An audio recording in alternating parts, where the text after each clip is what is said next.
If you're running in the marathon this weekend, you may be hurting afterwards, but it's one of those good hurts, or at least that's what I'm told. I've never done a marathon. But the marathon or any hard exercise can really take a toll on your body and your joints. And the question is, what do you do after a workout like that to recover?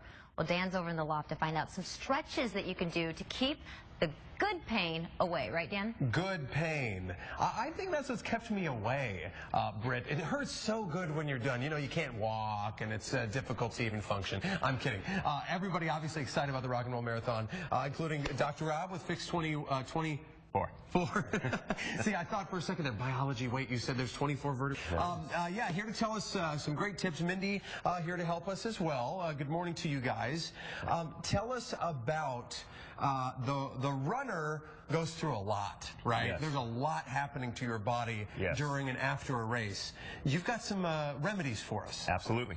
Tell us about what a runner can do after the fact, once they've put their body through so much, which so many people, thousands, are going to be doing this weekend. Number one, have a great coach. Frank Soul here in Phoenix is an awesome coach. Okay. Help you with the recovery. Another one is have a good biomechanic to look at you after a race. A lot of trauma Sounds like to the joints. car, a good biomechanic for this machine that is your body. Very, very right, because if you drive a car long enough and fast enough and hard enough, eventually you're going to cause trauma to that car and the mechanics of it. People don't realize how mechanical their bodies really are. Pounding the pavement after a long race can cause biomechanical trauma, which means misalignments of the vertebra, nerve compression, which results in pain. Okay, and so we've got some stuff here too that you can, I thought this was interesting. This is one of those, you know, infrared thermometers that you can point at various areas on your body to check the temperature, and that means it's inflamed. Exactly. If you check both knees after a race, check both ankles. A common device like that's $19.99 in any hardware store. Great for runners. What do you do once you know, okay, yep, I've got an inflamed part of my body? Ice, the best kept secret. So always ice a joint, heat muscles, the best way to recover. Okay, you can drink coconut water. Absolutely. That's something you said is a good thing to do? Coconut water has 15 times more potassium than Gatorade. It has no high fructose corn syrup, which is great for runners. Okay. Magnesium is another great supplement to help with sore muscles following a race, and this is something that you can continue to take all the way through your training and post-training, pre-training as well. Fish oil is also well to lubricate synovial fluid in the joints. Okay. Causes better range of motion. And that's part of more of a continuous regimen, right, for the fish oils? Yes. Okay. Yes. What about some stretches? What can Mindy show us here that once you go, oh no, what have I done to myself? Right.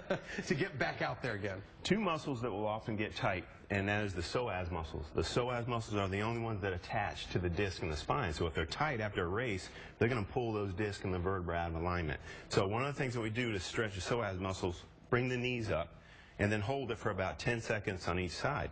Do that symmetrically, and that will relieve a lot of low back pain after a long race. Okay. The next one we will do is have her go in extension.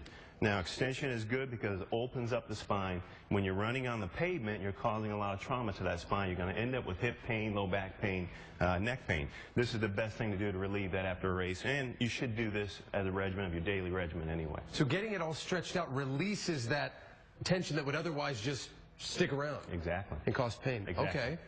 So this is something that we would recommend for folks after the Rock and Roll Marathon, but also just to incorporate in their daily regimen. All the pro athletes that I work on seem very elementary, but very, very effective for performance and post-race recovery. Okay, best quick piece of advice for all the runners out there today? Just go at it and don't stop? Have a great race. Have you done this race before? No, I have not. Okay. Well, next year then, both of us. I'm always busy doing that. I'm always busy fixing them. Well, this is the resolution is we are going to give it some thought for next year. Britt, you too, right? You're going to be part of this. Dr. Robb, Mindy, we're all going to get together and have like a team effort. Yeah, is that it? I actually do have one question for the doctor. Sure. Dan. So if I do happen to run, it's usually no more than like 4 miles or so. But I do sometimes get those shin splints. Brett wants to know how to avoid shin splints. Yeah. Shin splints is hyperextension of the knee this way. So that same stretch that Minnie just do will also resolve that. But icing it in the front below the patella will take the inflammation down, and when you reduce inflammation, you're going to improve function. That's the number one thing you got to do. Icing is the best friend. But then do that stretch that just releases that tension. It opens everything up, even the nerve supply into the knee. Interesting. Anything else, Britt? No, you know what? That's Well, good the good stuff. doctor is here. No? Yeah, no. Okay. Thank you. Yeah. Very good. Yeah. Good. Ice and heat the muscles. Great That's advice. good to know. Yeah. Thank you, Dan. Thank you, doctor.